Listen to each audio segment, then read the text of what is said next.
the party is split, and it has been split since the 50s. You know, in 52 it was either Eisenhower or Robert Taft.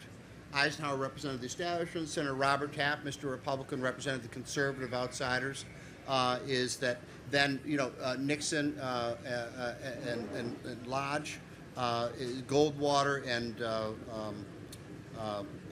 Rockefeller, right. And then again Nixon and then Rockefeller. But there's always a split inside the Republican Party between the conservative outsiders and the more moderate insiders. And this, of course, happens again in 1980.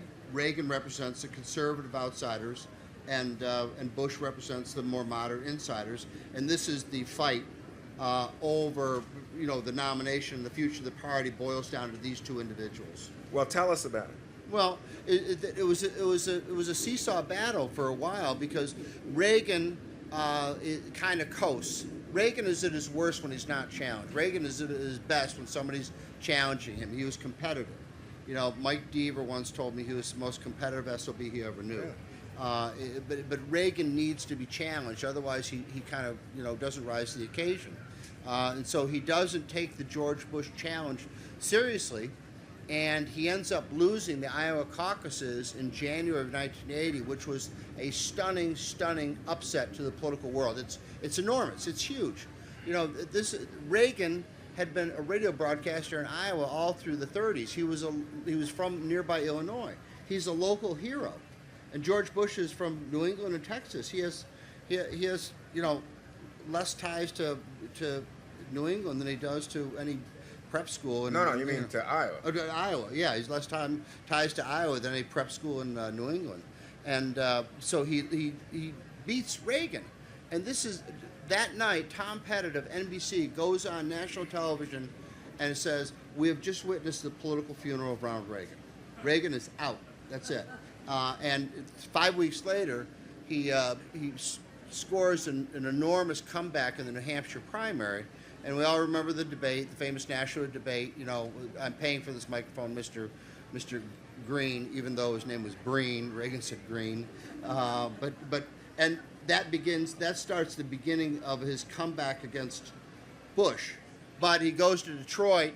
The party's still divided, and so he needs to pick Bush to unify the party, as they always have. Nixon picks Lodge, Eisenhower picks Nixon picks Agnew in order to unify the party. That was the ticket splitting that both parties practiced to perfection in the 40s, 50s, 60s, and into the 70s. And so then it unifies the party. But it goes through 30 primaries and state conventions. Is that the primary or the nomination is not just Reagan's for the asking. He's got to fight the street fight of his life to beat George Bush to get the nomination. And that fight is the source of the term voodoo economics. Yes, that's right. Yeah, that's right. Is Reagan was pushing Kemp Roth. He had been developed as an issue in '78. He was doing radio commentaries about it, and then Kemp Roth tax cuts become one of the centerpieces of his '80 campaign. And it's really bedeviling Bush because he can't match it. He came up with his own tax plan, but it was more focused on business and less on the individual, whereas Reagan was more focused on the individual and less on business. And so Bush unwisely goes out and starts attacking a very popular plan of Reagan's that Reagan is scoring well politically with, and he calls it voodoo economics. And Reagan was so furious over that, he almost didn't pick Bush for his run. In fact, it was a big sticking point with Reagan why he didn't want to pick Bush as his running mate in Detroit in 1980. So let's move beyond this because we're about out of time. We want to invite the questions from the audience, so please have your questions prepared. But I want to come back to this because we started, Craig, by talking about Trump, Reagan. Yes. And, you know, Reagan actually gets a tax reform plan done. Two. 81 and 86. And he's able to do business with Democrats, with Tip O'Neill, yes. people on the Hill. Yeah. He has success in terms of moving things forward, yes. despite intense criticism at times, not only from Democrats, but from fellow Republicans. Oh, and the Washington establishment. That's what I'm trying to say. Yeah, right. Okay. Right. So here comes I Trump. don't know if you were going to mention the Washington Post or. I'm glad to.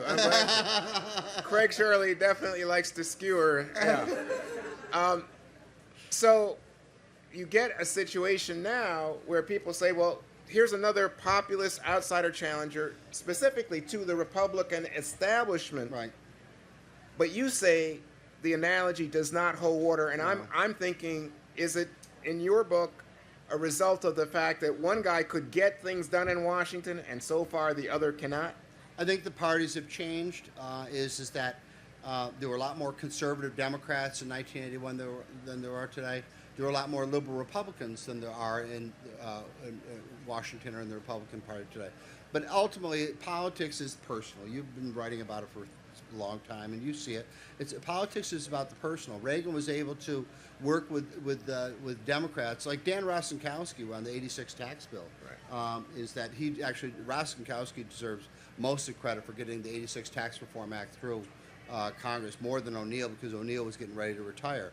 But Reagan. But go back to what I said is that there were a lot of conservative Democrats who were known as boll weevils, so that Reagan could bring them over to the Republican fold.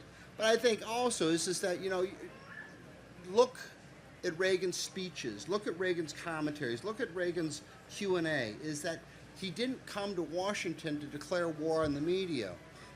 Is that he had attacked the bureaucracy, that's for sure, but he didn't. He realized he needed Democrats to get his program through. He realized he needed the media to at least be open to the idea that he had. Even I teach about the Washington Post, but the Washington Post editorial was often very supportive. Is that they said after he got the nomination, he said Reagan has brought a new intellectual revolution to American politics, and that's something to be thankful for. And Reagan put that into practice. I think it was personal. I think it was philosophical. I think the parties have changed. Is that we're at the end of Jimmy Carter, and Jimmy Carter I will defend. I'll always say he was a good man, who came to Washington with the best of intentions. But Jimmy Carter failed as president because he didn't ultimately understand Washington. But we had the recession, and so Democrats knew they needed to do something, and so they were willing to take a chance on Reaganomics, on Kemp Roth. But get back to Trump.